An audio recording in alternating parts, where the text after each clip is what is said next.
Tashkent समझौते वाली रात ही लाल बहादुर शास्त्री की मौत हो गई।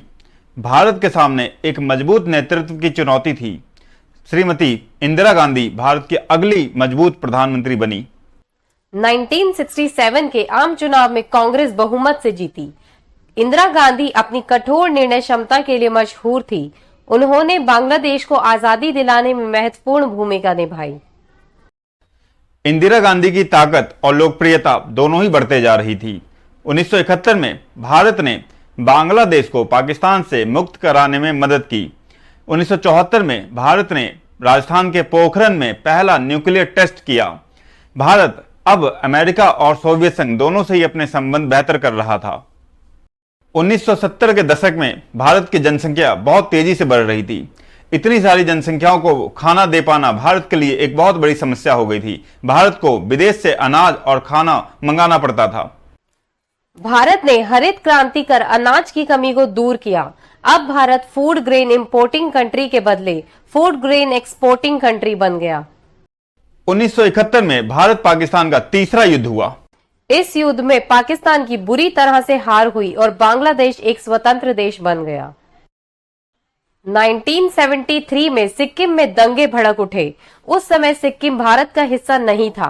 भारतीय फौज ने गैंगटॉक पर कब्जा करके जनमत के द्वारा सिक्किम को भारत का हिस्सा बनाया।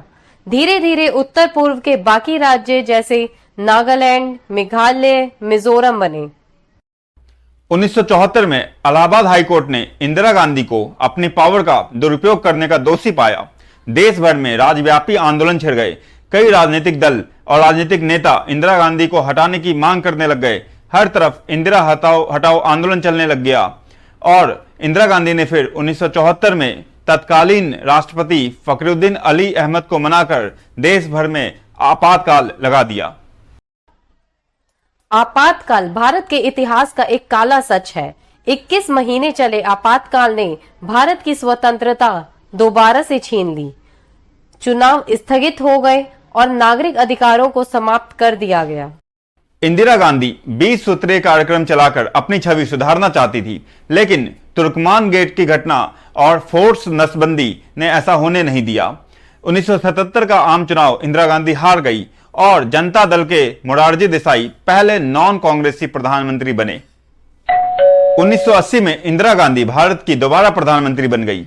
इसके बाद क्या हुआ जानने के लिए हमारा अगला एपिसोड देखें कल शाम 7 बजे। तब तक के लिए अलविदा।